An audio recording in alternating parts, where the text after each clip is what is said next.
Bismillahirrahmanirrahim. Assalamualaikum warahmatullahi wabarakatuh. Innal hamdalillahi nahmaduhu wa nasta'inuhu wa nastaghfiruh wa na'udzu billahi min syururi anfusina wa min sayyiati a'malina. May yahdihillahu fala mudilla lahu wa may yudlil fala hadiya lahu. Asyhadu an la ilaha illallah wahdahu la syarika lah. Wa ashhadu anna Muhammad abduhu wa rasuluhu la nabiyya ba'd. Qala Allah Ta'ala fi kitabihil karim, Ya ayyuhalladzina amanu taqullaha haqqa tuqatih, fala tamutunna illa wa antum muslimun. Allahumma inna nas'aluka ilman nafi'an wa rizqan tayyiban wa amalan mutaqabbala. Ya Allah, kami memohon kepadamu ilmu yang bermanfaat, rizki yang baik, dan amalan yang diterima. Para hadirin jamaah, bapak-bapak dan ibu-ibu, ikhwan dan akhwat yang dimuliakan dan dirahmati oleh Allah Subhanahu wa Ta'ala. Alhamdulillah di hari ini Allah pertemukan kita kembali dalam pembahasan kita, masih dalam pembahasan kitab Imam Ibnu Qayyim rahimahullah ta'ala dalam kitab Al-Fawaid, atau yang biasa disebut dengan Fawaidul Fawaid. Karena memang Imam Ibnu Qayyim punya dua kitab yang hampir sama isinya. Yang pertama berjudul Al-Fawaid, yang kedua berjudul Fawaidul Fawaid. Kalau fawaid itu artinya faedah. Kalau Fawaidul Fawaid itu intisari dari faedah. Bukunya hampir mirip, pembahasannya hampir mirip, tapi ada perbedaannya. Hari ini kita masuk dalam pembahasan hak ubudiyah wa maratibuha. Hak dalam penghambaan dan tingkatan-tingkatannya. Di sini dia akan membahas bahwasannya setiap tingkatan hidup kita itu pasti ada makna penghambaan kepada Allah. Orang mukmin akan menyadari makna penghambaan itu dimanapun dia diposisikan dalam tingkatan hidupnya. Ketika dia di dalam tingkatan apapun, maka seorang mukmin menyadari hak Allah dan tugas seorang mukmin untuk menghambakan diri kepada Allah. Apa yang dimaksud dengan tingkatan-tingkatan ini dan tingkatan-tingkatan penghambaan? Secara umum dia akan membahas bahwasannya setiap keadaan hidup kita ada makna penghambaan. Kau bahagia, ada makna penghambaan. Kau sulit, ada makna penghambaan. Tertimpa musibah, di situ pun makna penghambaan. Seorang mukmin dia akan mengerti setiap posisi yang sedang dia hadapi, dia nikmati bahwasannya ini posisi penghambaan. Maka Imam Al-Qayyim langsung berkata, Walillahi subhanahu ala abdihi amrun amara bihi wa qada'un yaqdi bi alayhi wa ni'matun yun'imu biha alayhi fala yanfuku min hadis thalatha. Allah subhanahu wa ta'ala memiliki terhadap hamba-hambanya yang pertama amrun. Allah menetapkan perintah. Semua hamba pasti kena perintah Allah. Gak ada hamba yang bisa lari dari perintah Allah. Yang kedua, qada'un. Seorang hamba akan mengenai kepada dia keputusan Allah, takdir Allah. Yang ketiga, ni'amun atau ni'matun. Seorang hamba pasti akan mendapatkan nikmat dari Allah. Fala yanfuku hadits tsalatsa. Hidup seseorang tidak akan pernah lepas dari tiga ini. Perintah, takdir, dan nikmat. Wa qada'u naw'an. Adapun takdir, qadha itu ada dua jenis. Yang pertama, masaib, takdir yang berbentuk musibah. Yang kedua adalah takdir berupa ma'aib, kekurangan dan aib-aib kita, dosa kita. Falau alai ubudiyah. Semua keadaan ini ada makna penghambaan untuk dirimu. Wa fi hadil maratib kulluha, bahkan semua jenjang ini ada makna penghambaan untuk dirimu. Wa ahabbul khalq ilaih man arafa ubudiyah fil maratib. Dan makhluk yang paling Allah cintai adalah makhluk yang mengenal dan mengetahui makna penghambaan di setiap 3 keadaan ini. Dia menunaikan haknya, maka makhluk yang seperti ini adalah makhluk yang paling dekat dengan Allah. Jadi ketika dapat perintah, dia kerjakan karena di saat itu dia menjadi seorang hamba. Ketika dapat musibah, dia pun menghambakan diri kepada Allah. Ketika dapat nikmat, dia pun menghambakan diri kepada Allah. Ketika dia berdosa, dia pun memaknakan penghambaan diri kepada Allah. Setiap keadaannya dia mengerti bahwasannya dia harus bertindak menjadi seorang hamba. Contoh, orang yang diperintahkan oleh Allah dengan sebuah perintah, lalu dia tidak mengerjakan perintah itu, berarti dia belum mengerti dia seorang hamba. Yang namanya hamba itu mengerjakan perintah. Kalau dia masih membangkang, mengelak, tidak mau mengerjakan perintah, berarti dia belum mengerti makna penghambaan. Padahal dia hamba Allah. Atau contoh, manusia yang pasti manusia itu tertimpa musibah. Seorang yang mengenal Allah, yang Allah cintai adalah orang yang mengerti dan dia tahu apa yang harus dia lakukan dalam penghambaan ketika tertimpa musibah. Sikapnya benar. Bagaimana bersikap ketika tertimpa musibah? Dia tetap menjadi hamba.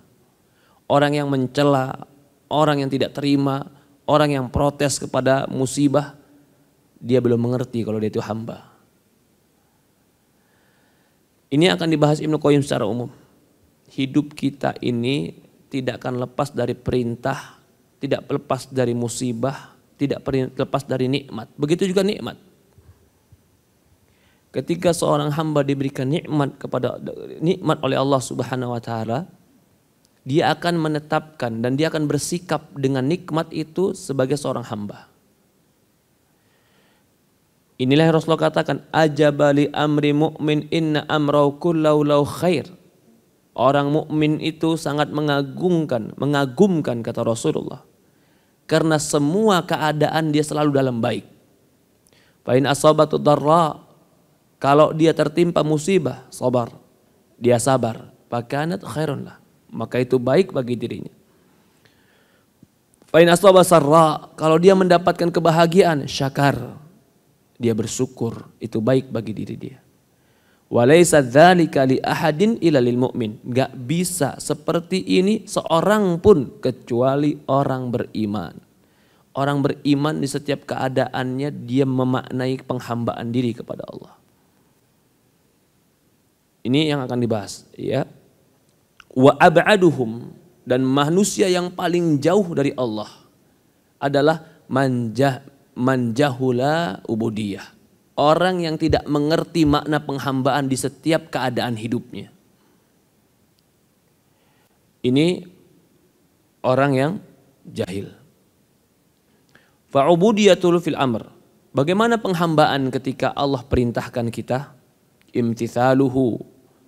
Seorang hamba ketika mengakui dirinya hamba dan Tuhannya adalah Tuannya, maka ketika Tuhannya memerintahkan dia patuh. Ikhlasan wa iktidaan bir Rasul. Dia patuh mengamalkannya dengan 2 modal.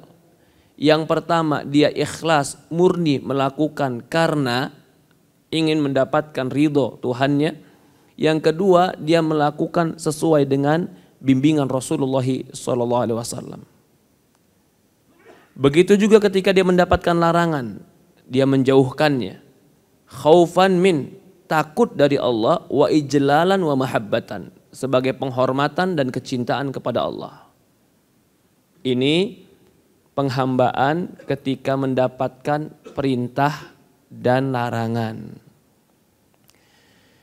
Allah Subhanahu wa taala berfirman dalam Quran, "Huwallazi khalaqal mauta wal hayata liyabluwakum ayyukum ahsanu amala."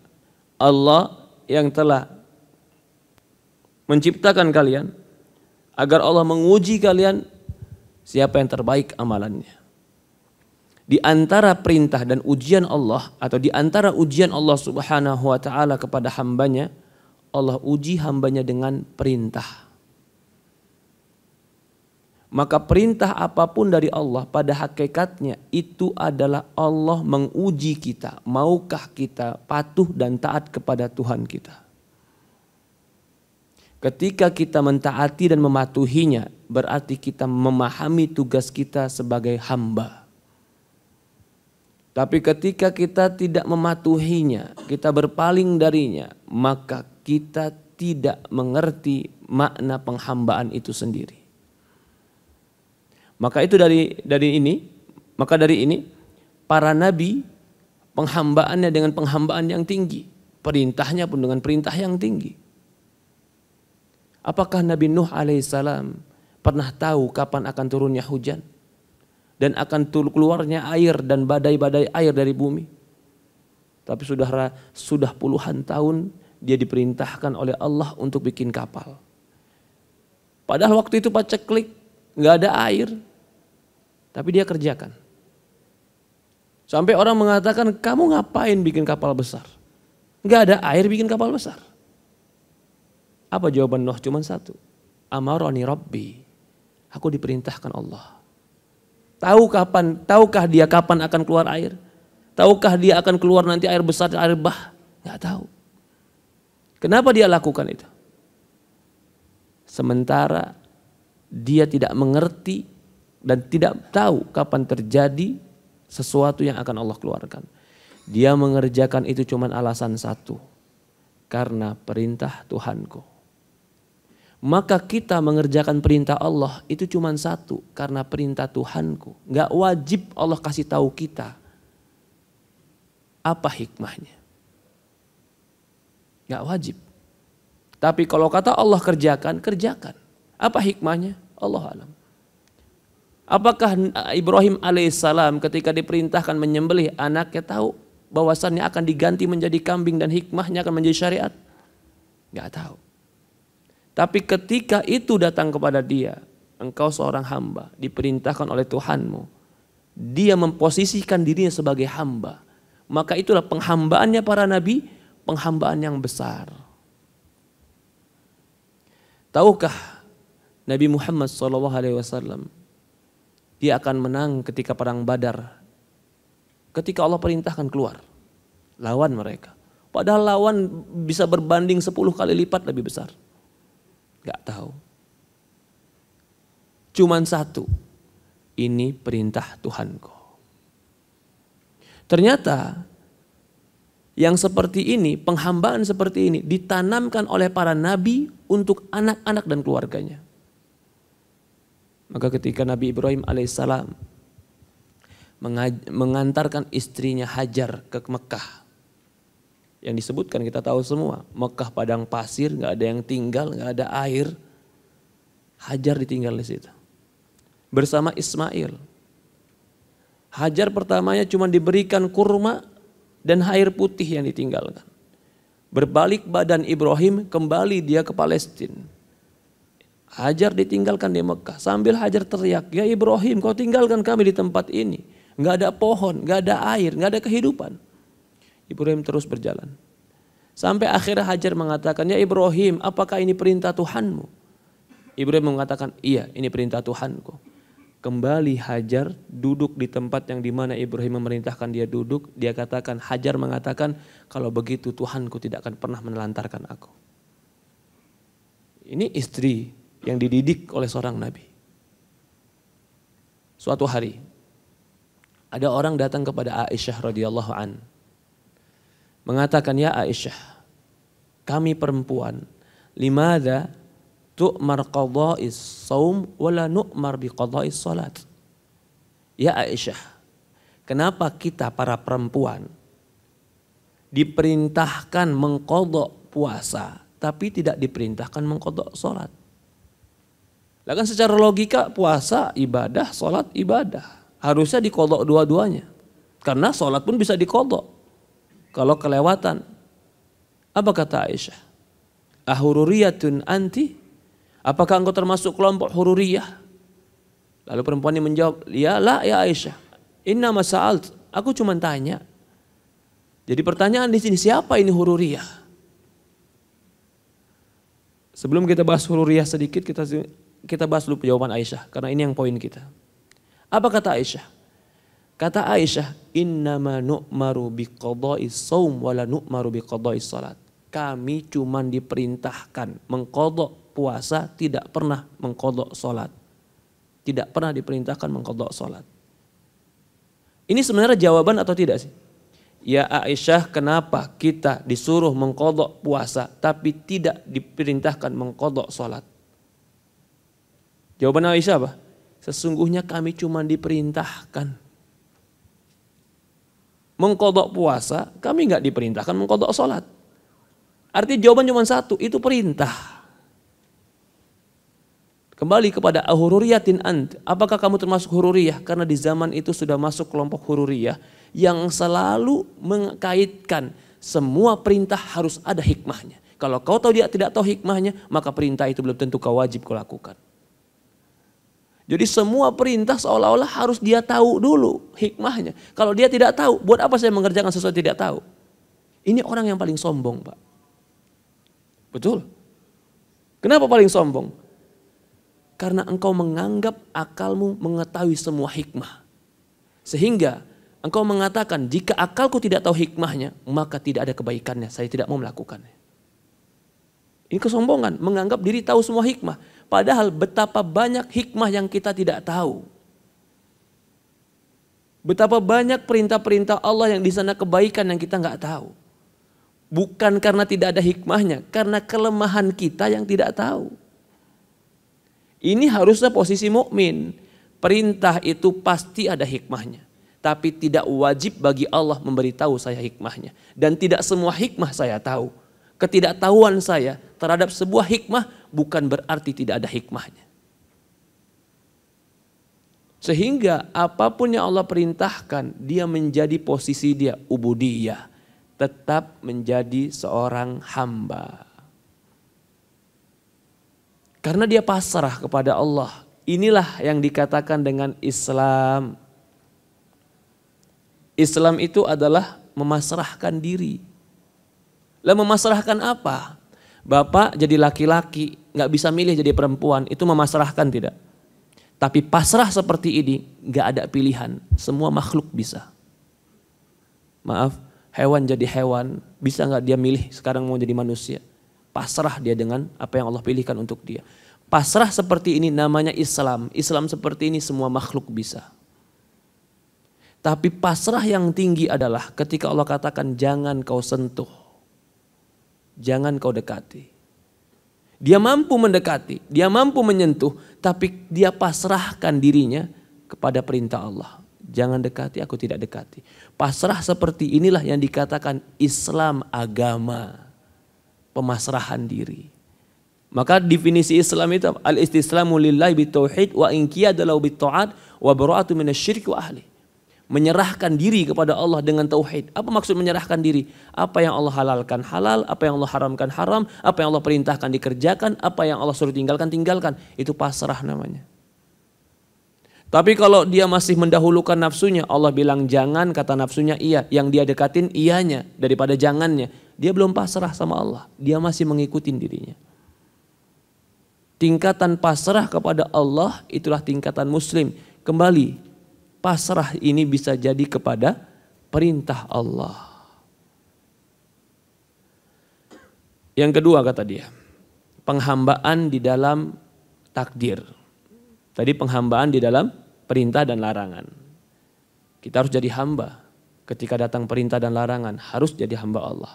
Jangan kita menjadi menghambakan selain Allah Subhanahu wa taala. Yang kedua, martabat apa sekarang? Posisi apa yang harus kita pahami? Ubudiyah fi qada'i masaib.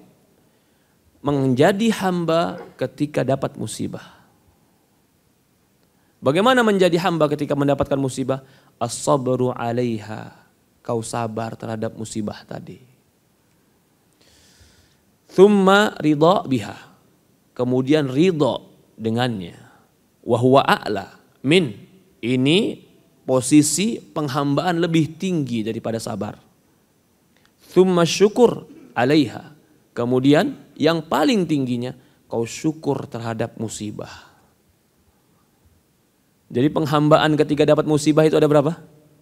3. Penghambaan yang wajib, penghambaan yang sunnah, penghambaan yang sempurna. Penghambaan yang wajib ketika mendapatkan musibah kau sabar. Jangan kau cela takdir Allah. Jangan kau suuzon kepada Allah. Jangan kau mengucapkan sesuatu yang tidak benar dengan takdir Allah. Sabar. Yang mustahab, yang baiknya kau ridha dengan takdir Allah. Yang sempurnanya kau syukur dengan takdir Allah.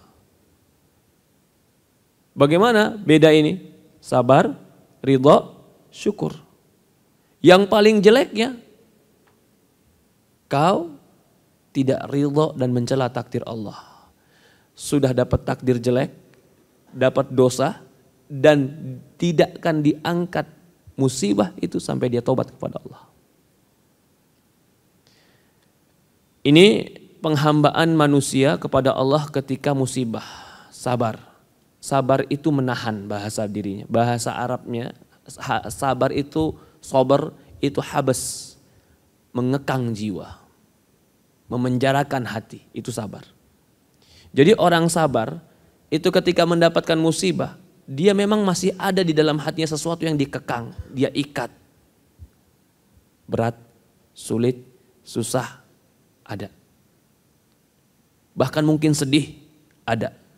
Tapi dari lisannya, dari perbuatannya, gak ada yang melanggar syariat. Dia pikul dan dia tahan di dadanya.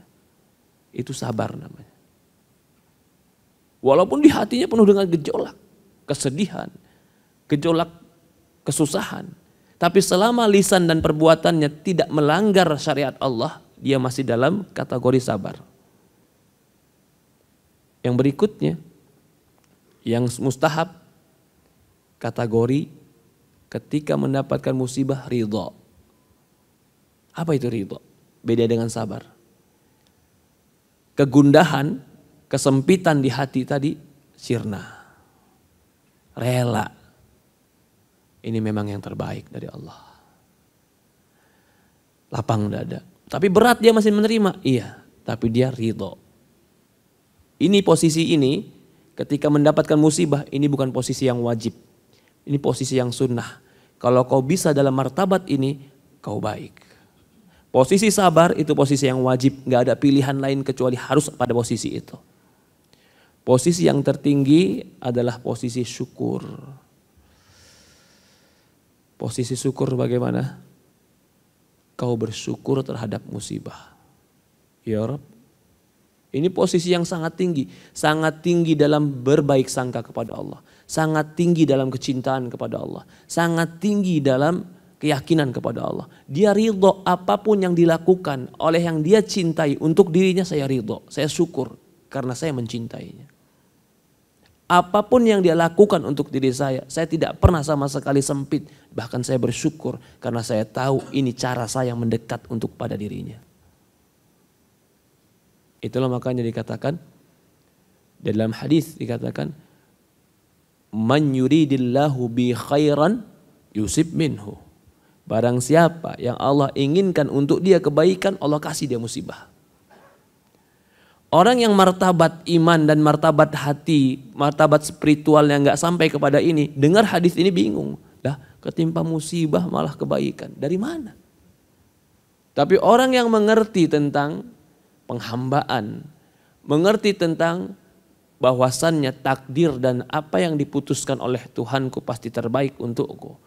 Berdasarkan dia selalu husnudzon, baik sangka kepada yang dia cintai, yaitu Allah, maka apapun yang diputuskan kepada dirinya, untuk dirinya, dia syukur, pasti baik. Karena aku mencintainya, karena aku mentaatinya, karena aku ingin mendekat diri padanya, pasti baik. Tahu kau kebaikannya? Tidak. Paling tidak aku tahu bahwasannya dengan musibah ini aku naik sedikit mendekat kepada dirinya. Karena tidak ada sedikit musibah yang menimpa kaum muslimin, orang Islam, lalu dia ridho dan ikhlas, kecuali pasti akan mengangkat derajat dan menggugurkan dosa. sampai duri yang menusuk kakimu, kata Rasulullah, akan menggugurkan dosamu. Orang mukmin ketika dia terpijak dengan duri kakinya, ada yang mengumpat itu dia. Ada yang mengatakan, aduh cukup aduh nggak mengumpat, dia cabut dari kakinya. Ada yang begitu kena, dia nggak bilang aduh, dia cabut saja. Ini ridho, hatinya nggak sempit.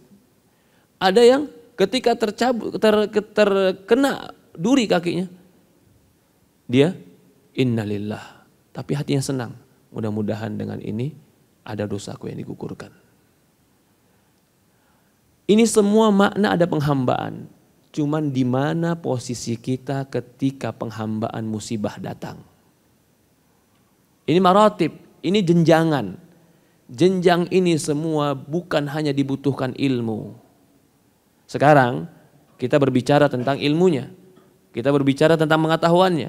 Tapi pengetahuan saja yang dimiliki belum tentu dia bisa naik kepada jenjang itu. Dia kadang-kadang tahu, tahu Ustaz, musibah itu mengangkat derajat. Tahu, berarti dia punya ilmunya. Tapi dia nggak bisa menaik derajat. Kenapa? Dia cuman punya sebuah ilmu, tapi ilmu tidak tertanam di hati. Lah pertanyaannya, bagaimana supaya ilmu tadi tertanam di hati? Kau harus menghambakan di setiap saatmu. Ketika senangmu kau jadi hamba, ketika sulitmu kau menjadi hamba, ketika sepimu kau jadi hamba, ketika ramaimu menjadi hamba, ketika capekmu kau menjadi hamba, ketika kau pun dalam keadaan sehat kau menjadi hamba, maka engkau akan naik sedikit demi sedikit kepada derajat hamba yang mulia. Semua orang tahu musibah itu mengangkat derajat, terutama orang mukmin. Tapi enggak semua orang bisa ketika ketimpa musibah dia mengatakan dan sabar dalam musibah itu. Bagaimana supaya pengetahuan ini, sebuah cara berpikir ini menjadi sebuah kekuatan di jiwa? Kau banyakkan ibadah kepada Allah. Kau banyakkan zikir kepada Allah. Kau banyakkan taubat kepada Allah.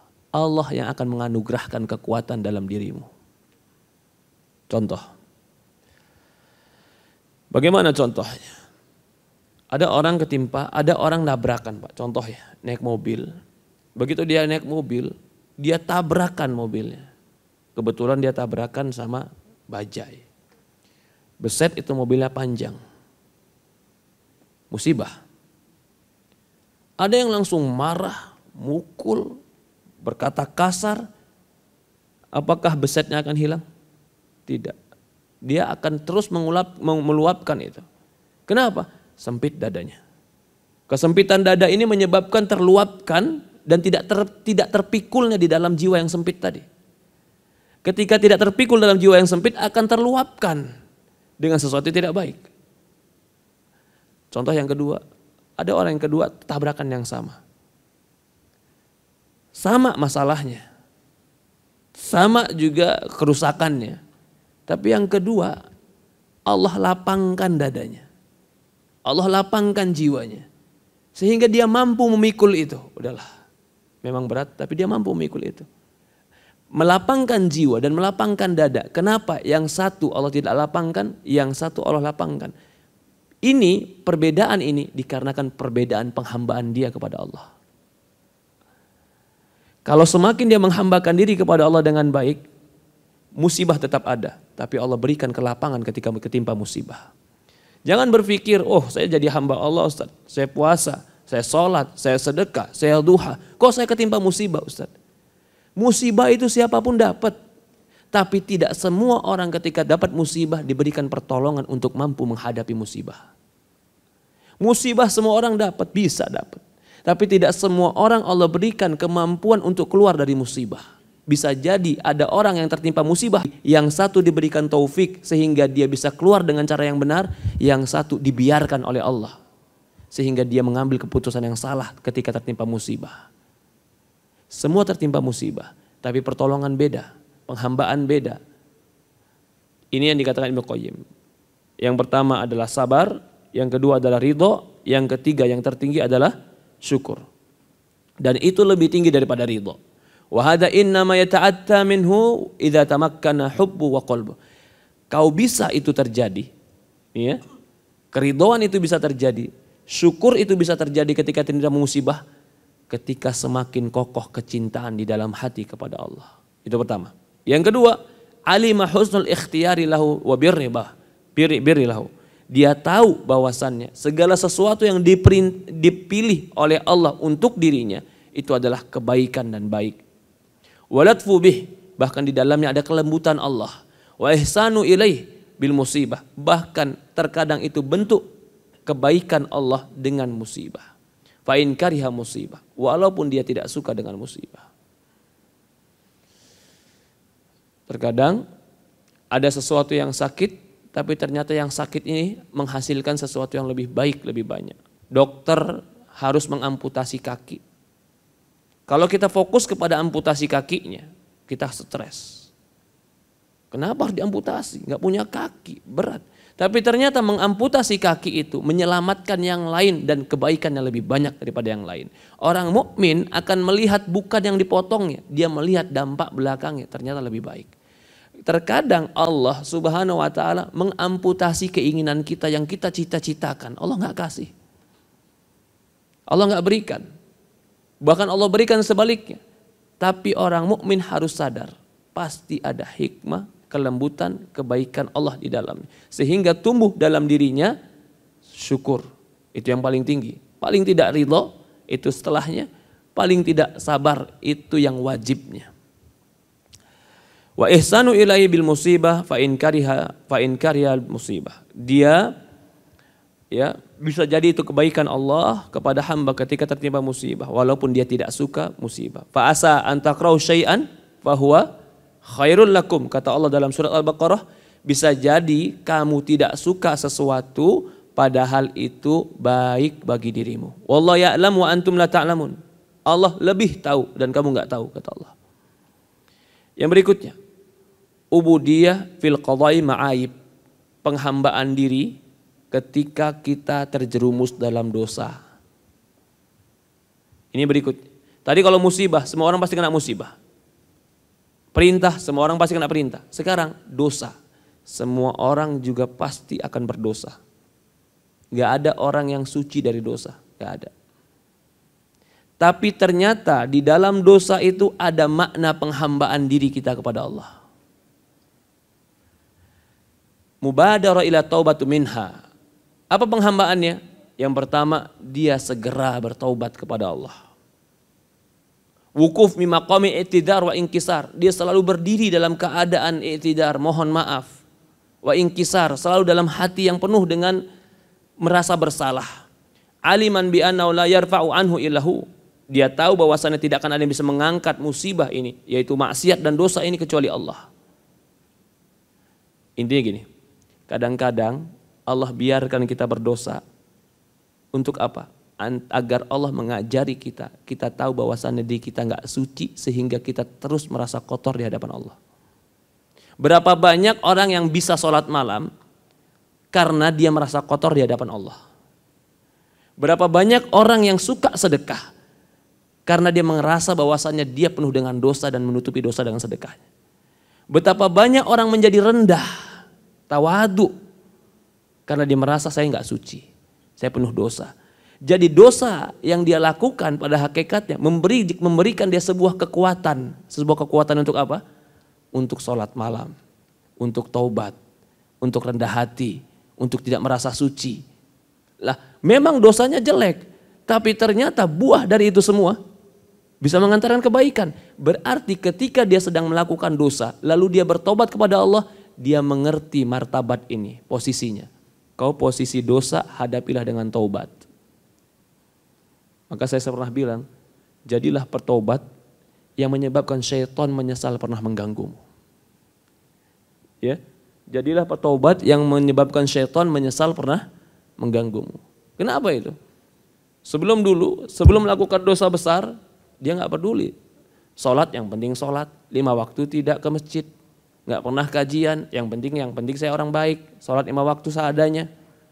Ternyata suatu hari tergoda dengan sebuah dosa, jatuh kepada dosa besar, dia menyesal semisal-misalnya. Dia nangis senangis-nangisnya. Dia kembali kepada Allah, akhirnya tidak ada malam kecuali dia bangun karena dia ingat dosanya. Ya Allah, aku berdosa. Tidak ada azan kecuali dia datang ke masjid karena dia sadar, ya Allah aku penuh dosa. Tidak ada puasa yang harus berpuasa, dia berpuasa karena dia sadar dia harus menebus dosanya. Ternyata dosa dia menjadi sebuah kekuatan untuk dia kembali kepada Allah. Inilah martabat orang mukmin yang berdosa. Dan ini martabat kebaikan. Dari itulah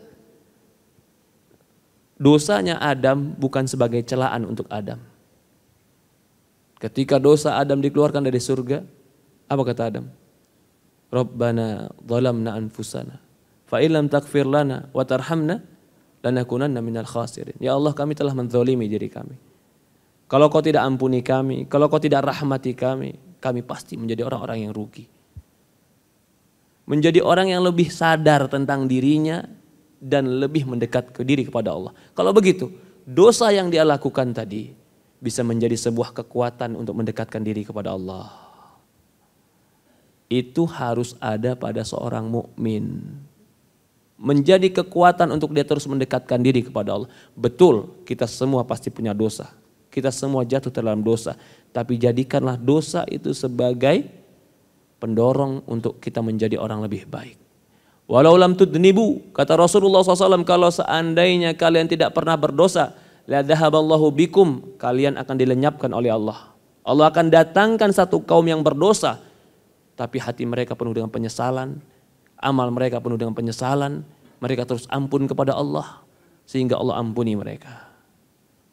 Ikhwanu fiddin, bapak-bapak dan ibu-ibu yang dimuliakan dan dirahmati Allah Subhanahu wa taala. Ketika datang perintah, jadilah seorang hamba. Ketika datang musibah, jadilah seorang hamba. Ketika kau berdosa, jadilah seorang hamba. Insya Allah di pertemuan akan datang kita akan bahas. Ketika mendapatkan nikmat, jadilah kau seorang hamba ketika nikmat itu ada. Karena nikmat, musibah, perintah, 3 perkara yang semua makhluk pasti menghadapinya. Mungkin ini saja kita bahas. Ada pertanyaan, tafadhol, dipersilahkan. Tidak ada, kita cukupkan ya. Kurang lebih mohon maaf. Subhanakallahumma wa bihamdi subhanallah ilaha illa anta nastaghfiruka wa atubu ilaik. Assalamualaikum warahmatullahi wabarakatuh.